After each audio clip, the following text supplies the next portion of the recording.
Buonasera, welcome back to our Italian sessions. Last one was, if you have watched it, was a recipe. And today we're going to continue a bit with something about Italy and the culture. So not so much language or grammar in particular.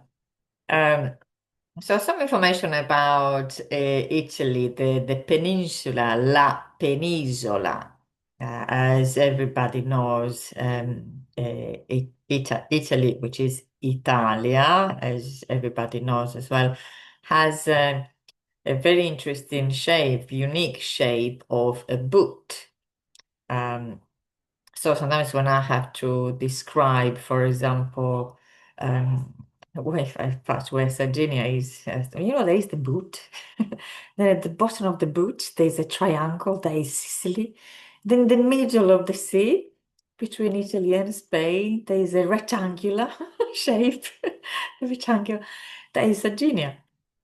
So it is, I don't think there is any other country really which has such um, a shape really which is almost done on purpose. I think that's why, I mean, Italians, they had to be stylish. They had no choice because of the boot, really. So they had to have a sense of fashion. Anyway, there's obviously only my theory. What we're going to do today, we're going to see Italy and how it is divided into regions. Um, that I think most of you know, or some maybe hasn't realized, or also how many regions or which regions, because some are more famous than others. Normally, Tuscany is one of the most popular ones, really. Um, is with Firenze, Florence, and Pisa, and then obviously Sicily, Sicilia is very known for many reasons. So there are different regions which are known for different reasons. But mainly people know cities, I think, more than the regions themselves. So the regions is almost really, even as an Italian, um, regions are very different from one another. In fact, I did read it somewhere, and it is very true that an Italian becomes Italian only when Italians, in fact, become Italian when they go abroad. That's when they say, I'm Italian. Otherwise, when you are in Italy, you identify, you have a very strong identity, which depends on the region you come from. And sometimes in specific not situation, specific context. For example, if you are from Milan, then you say I'm Milanese, sono Milanese. If you are from Rome, sono Romano. There is a particular pride um, coming, from these cities, big cities, or Napoli, sono Napoletano, and as you are from that city before being from the region. And as I said, so when for Italians, your first identity is very much really the region you are born in, and then in some cases a specific city. In fact, I remember this is a few years ago in England, in the UK. Um, but I had there were like three people chatting, and I recognized it was Italian. It was a place that I didn't expect to hear Italian. So I stopped and I asked them, I said, "Are you Italian?" I said, "Ah, come I said, ah sì, sono di Roma." Roma. Sono di Frosinone, so the town, so the cities, and then sono siciliano, so I'm Sicilian. So not the city or big town or town, but the actual region. And I think I would do just the same. If somebody asked me, an Italian person asked me, "So where you from?" I would say the region, and also because nobody really would know, apart from the main cities, you don't necessarily know the villages or the small towns of other regions. There are so many villages, even if you're in your own region that you don't know about. You can know all of them. So it is interesting, said how everyone failed really their identity. And the fact they are so different, not only geographically, because really Italy, and that's why I think it's so beautiful as well, because you have mountains, you have the Alps, the Alpi.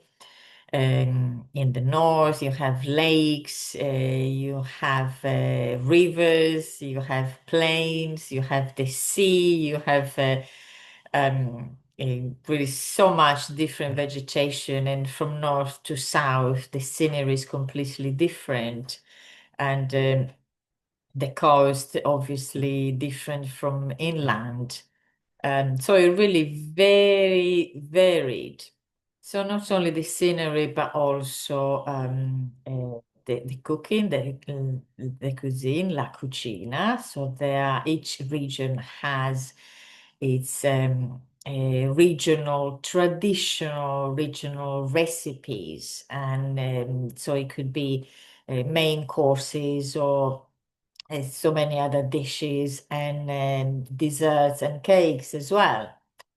Um, so, and some of these dishes are known nationally and some internationally as well. For example, I think many people, everybody in Italy and abroad as well, do know that pesto comes from Genova. And in particular, pasta al pesto in particular is the type of pasta eaten with pesto is trofie, which is a specific type of pasta from Genova, Liguria. So I said some, oh, tortellini, everybody knows tortellini, but you don't necessarily ask yourself where do they come from? They come from Emilia-Romagna, uh, which is the region above Tuscany, Toscana. So as I said, every region has many traditional recipes, and some are known also nationally and some internationally. So another difference among all the regions is the language, the accent, first of all. So the accent, every region has a very, very specific accent. In fact, I will post, maybe I'll post it soon actually, because it makes sense really. There is a very small, a short video by a comedian who imitates each of the accents. So I think I will post it. And so you can hear the sound, the different sound of the accents, the intonation, really, the different intonation, the way things are pronounced. So very, very different in each region, and also the type of language or dialects of each region again. Some are languages from the old inhabitants of Italy, but most are dialects. So the mixture really of also all the peoples that did come to Italy, and they developed in time. And so if, for example, if you take one Italian from each regions and they all speak their regional dialects or language, and they're talking all together, they're talking to each other, nobody can understand a thing because they really are very, very different. And also in each region, there are also more than one dialect. So, for example, this in particular in Sardinia, which is where I'm from, there is the Sardinian language, which is a language actually not a dialect, which is from the center. There is the original Sardinian language, il Sardo as a language, and then there are many dialects on the coast. So, for example, the dialects from the northern coast is different from the dialects in the southern coast. And then even all the small villages that have all their own variations, sometimes different words, sometimes just different letter. Um, and yeah, so there's the Sardinian, in particular, il Sardo, the Sardinian language comes from Latin, and the way I describe it sometimes is like it's almost a mixture. When you hear it, a mixture between Latin and Spanish a bit. Hear it, and also it is written. There are books written in the Sardinian language. Obviously, the official language everywhere in Italy is Italian, which became more widespread and people, but in fact, became more widespread after in the 50s, really, with the TV. Because, and still now, but because especially before, many people still, because, before the TV, still only spoke their original dialect. And sometimes, especially older people, they use it, and not only older people anyway, they still use it every day with their friends or family. And obviously, Italian is the official language in school and everywhere else. Anyway, so let's see. First of all, we're going to find, let me share. Oh, I have to find something first. Let me just find this quickly.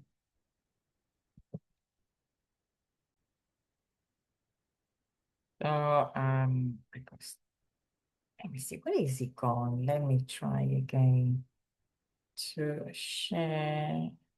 Ah, there it is. Found it. Found it. So let me make it a little bit bigger. We have a map. I took a picture of one of my very old books. Uh, so let's see here let's see if we can make it. Can we make it a little bit bigger? Yes. Oh, that is too big. But let's see here. Let's make it this bit.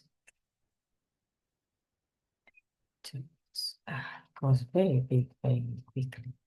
So here, starting from the north, nord-ovest, Valle d'Aosta. Valle d'Aosta is the smallest of the regions.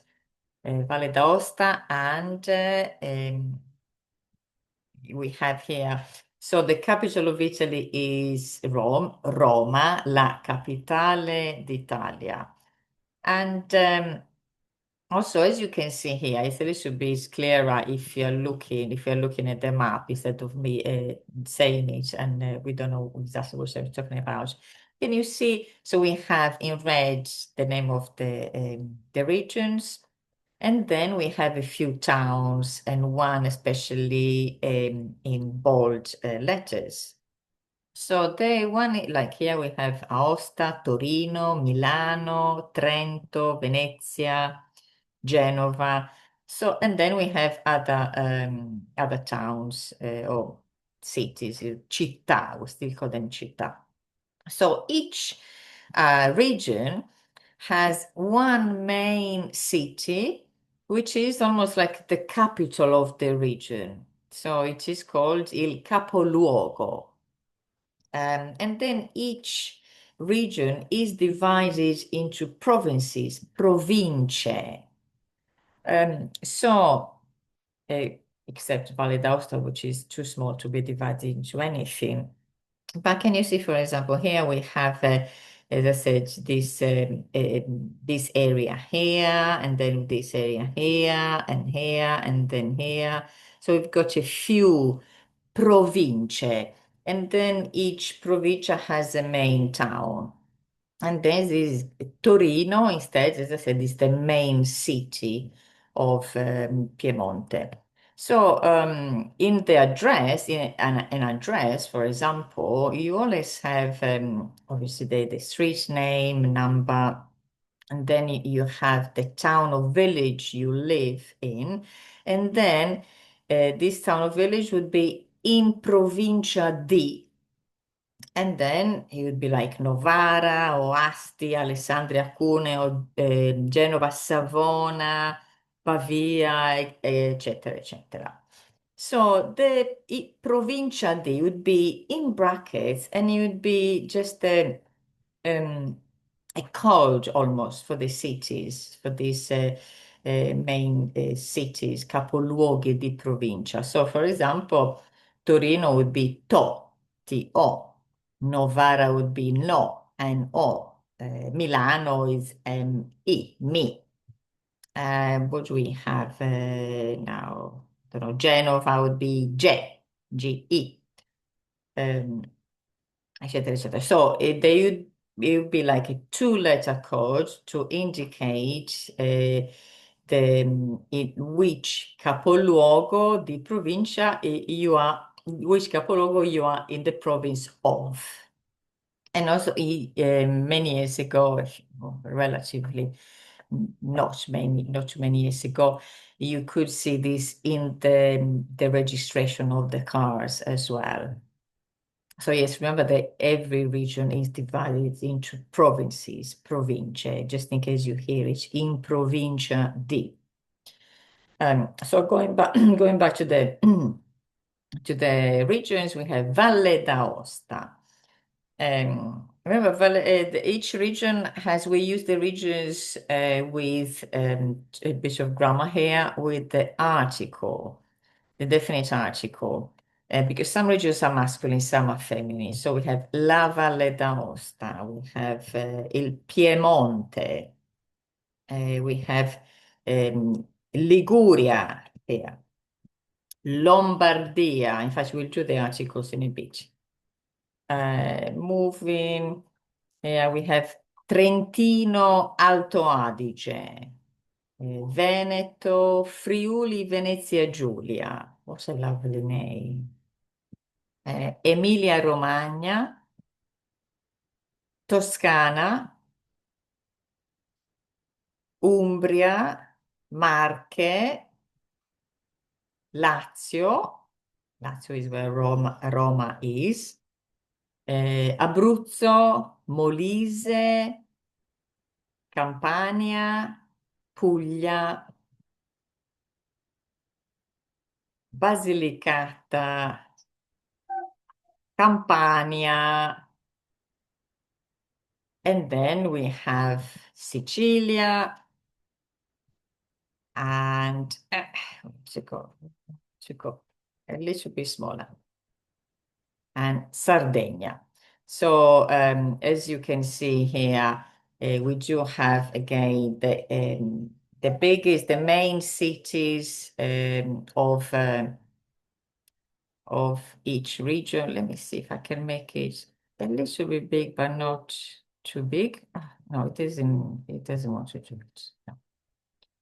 No. So we have, for example, here Palermo is the main city of Sicily. Here is hidden Nuoro in Sardegna, Catanzaro in Calabria, Potenza in Basilicata, Bari in Puglia, Napoli in Campania, Campobasso in Molise, Roma nel Lazio, as I said, L'Aquila in Abruzzo. Oh, I went back small. It was the perfect. Uh, And then we have Perugia in Umbria, Ancona nelle Marche, Firenze nella Toscana, Bologna nell'Emilia Romagna, Genova, remember it's Genova with a V, in Liguria. If you say Genoa, that is the football team. Torino in Piemonte, we said Aosta, in Valle d'Aosta, Milano, in Lombardia, Trento, nel Trentino Alto Adige, Venezia, nel Veneto, Trieste, nel Friuli Venezia Giulia. So here, oh, why? Look at this. What does it do? Hmm, I think I look at that. I think maybe I can. I think I should first look at this. I didn't notice this. It should be better. Um, so here again, you can see the shape of the boot. And can you see there are a few islands, very, very small islands off the coast of Italy, some here on here near Tuscany. Some of you probably have heard of l'Isola d'Elba, Isole Tremiti here, and then obviously Ischia Capri here around Sicily as well, Pantelleria, Egadi. Here some more place. What was the name of that? And also a few of Sardinia. This one in Sardinia, I'm going to mention this one. Obviously, I know a bit more about. Um, Let me just stop sharing 1 second. And oh, let me just stop 1 second. So here I was saying about, I think you can see it again now. So about this island of Sardinia, which, as I said, I know obviously it should be more of this one. It's a very nice islands which I visited, especially this one. One of these islands, Carlo Forte, doesn't even look like Sardinia at all. Obviously, there is some history which explains why. Very pretty islands. And this one in particular, this is called Asinara. In the past, it used to be there used to be a carcere or prigione, a prison. And then finally, so this is where they sent, those people. They it was like a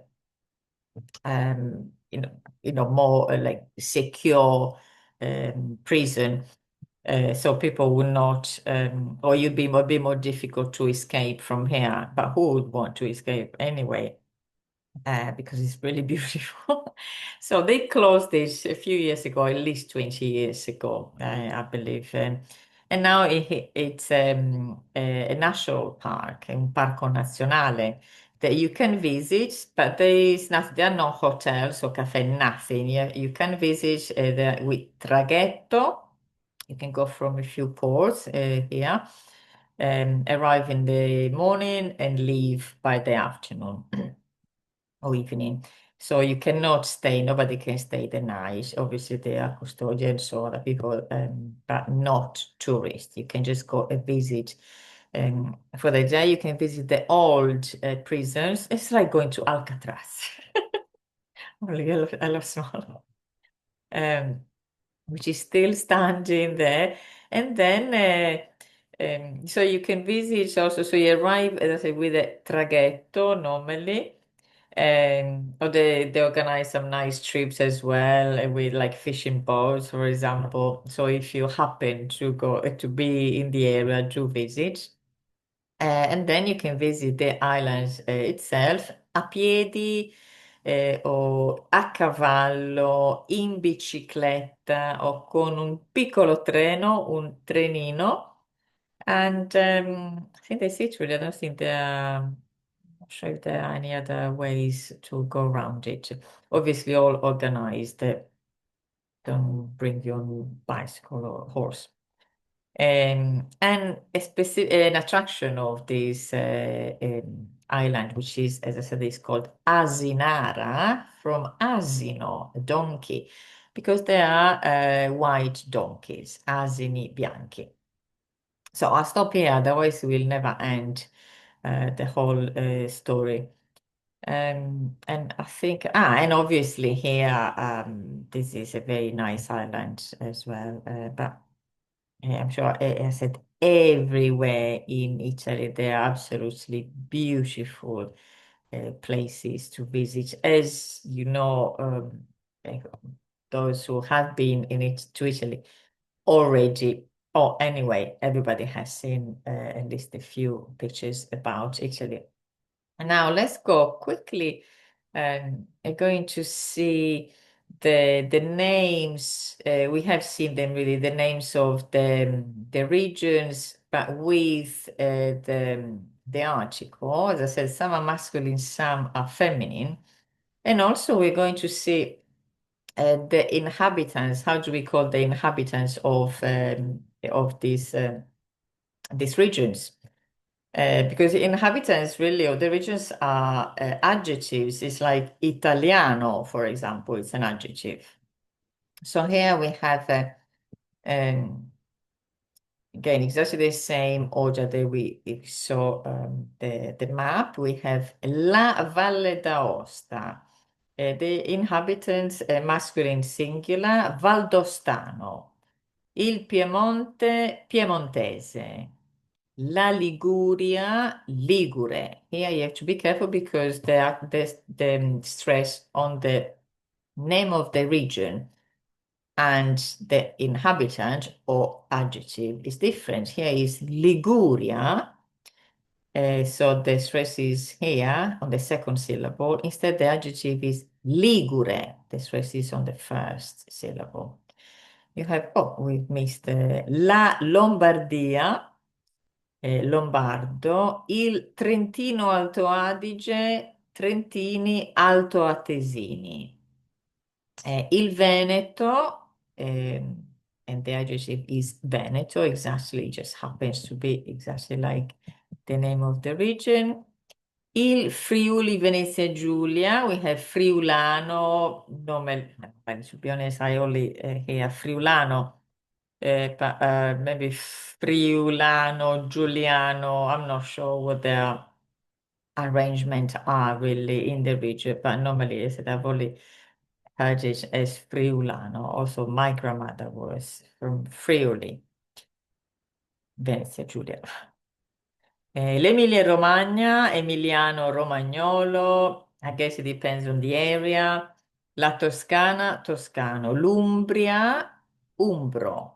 Le Marche, Marchigiano. Il Lazio, Laziale. L'Abruzzo, which sometimes you see gli Abruzzi, plural, Abruzzese. Il Molise, Molisano. La Campania, Campano. La Basilicata, Lucano, because this region used to be called Lucania.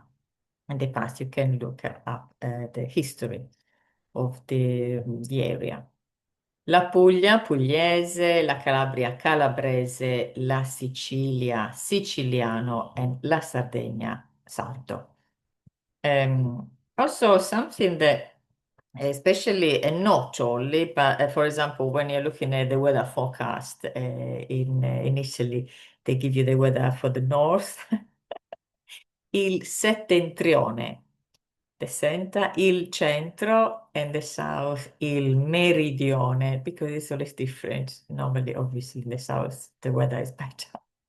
And also, for different things and for the weather, they do talk about for example, il sud, so we have nord, settentrione, centro, and then il meridione would be sud. And then they talk about le isole, the island. So it's like divided, separated, not divided, separated by the rest of Italy. So let me just see. So we have il settentrione, which is like northern, the northern area, il centro, the central area, il meridione, the southern area, le isole, the islands, which should be la Sicilia e la Sardegna. An interesting thing is why do we um, well, geographically, obviously, they are separate. But an interesting thing is that when in, in Sardinia, it probably the same thing happens in Sicily. And please let me know if you do know about some Sicilian or yeah, if you know some in Sicilian, and they how do they relate themselves, in with Italy, for example. Sardinian people normally, when they're going to the inland Italy, or sorry, mainland Italy, they say vado in Italia, I'm going to Italy, or even vado in continente, I'm going to the continent. Mm. So really very, very big. Really, they see themselves obviously completely separate. As I said, the culture is very different, tradition is very different, and the same thing. For example, I've heard from people in who live in mainland Italy talking about, for example, visiting Sardinia, and then I'm going back to Italy. Torno in Italia. So it's quite interesting and funny as well at the same time.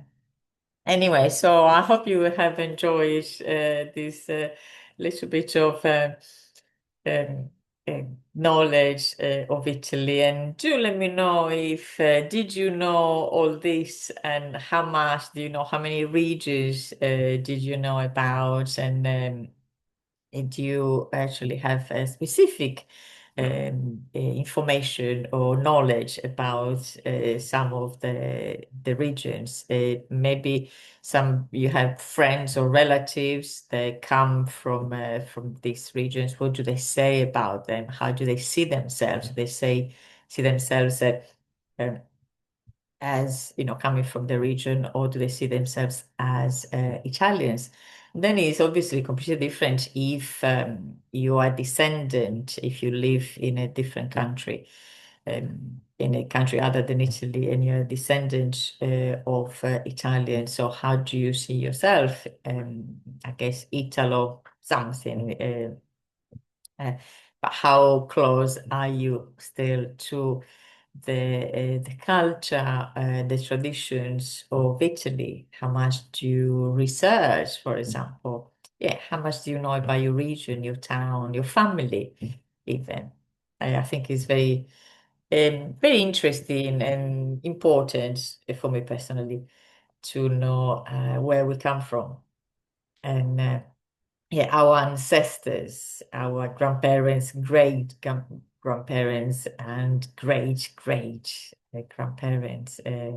It's interesting to see, maybe to know their names, what they did, where they lived, and and also how they um, came from different or married people from other countries, or yes. Anyway, now I'm going on to something else. Uh, anyway, so I do hope you've enjoyed this, and I will see you on our next little session, Italian session with something else. As I said, I will look for and try and post soon those accents, so you can maybe have an idea of the difference in the different regions and area. Ci vediamo alla prossima. Ciao.